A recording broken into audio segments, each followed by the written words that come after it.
Mingəçevir şəhərində icra hakimiyyəti ilə bağlı narazılıqların artması fonunda İlham İsmayılovun fəaliyyətinə dair irəli sürülən ittihamlar yerli ictimai müzakirələri daha da gücləndirib.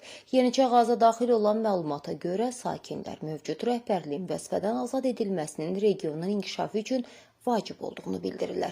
Məlumatda qeyd olunur ki, Mingəçevirdə bir sıra qəzalı binaların aşağı mərtəbələri qeyri-yaşayış sahəsinə çevrilib və bunun İsmayılovun yaxın çevrəsinin iştirakı ilə həyata keçirildiyi iddia olunur. Şəhərin yaşıllıq fonduna ziyan vurulması, o cümlədən qırmızı kitaba düşən ağacların kəsilməsi də narazılığın əsas səbəbləri sırasındadır.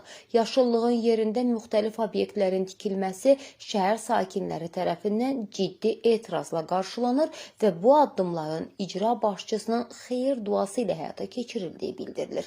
Şəhərin ekoloji durumunun pisləşməsi, ağacların məhv edilməsi və baxımsızlıq Mingəçevirə ekoloji kabus yaşatdığı kimi qiymətləndirilir.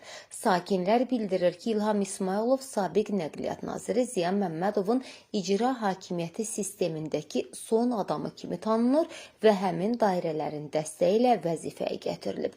Məlumata görə İsmayılov əvvəllər Azərbaycan İqtisadi İnkişaf Nazirliyinin Aran Regional İnkişaf Şöbəsinin müdiri, daha sonra isə Mingəçevir şəhər icra hakimiyyəti başçısının birinci müavini vəzifəsində çalışıb.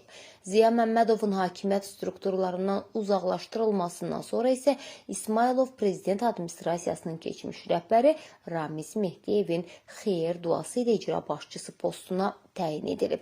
Məlumatlarda həmçinin bildirilir ki, deputat Aydın Mirzəzadənin də bu təyinatda xüsusi rolu olub və bu səbəbdən son iki parlament seçkisində icra başçısının deputatın siyasi yolunun təmizlənməsi üçün ciddi cəmfəşarlıq göstərdiyi iddia olunur. Bu məlumatlar ictimaiyyət arasında geniş rezonans yaratmağa davam edir və Mingəçevir sakinləri baş verənlərlə bağlı rəsmi qurumlardan izahat gözləyirlər. Qeyd edək ki, məlumatın mənbəyi Yeniçə Ağaz saytıdır.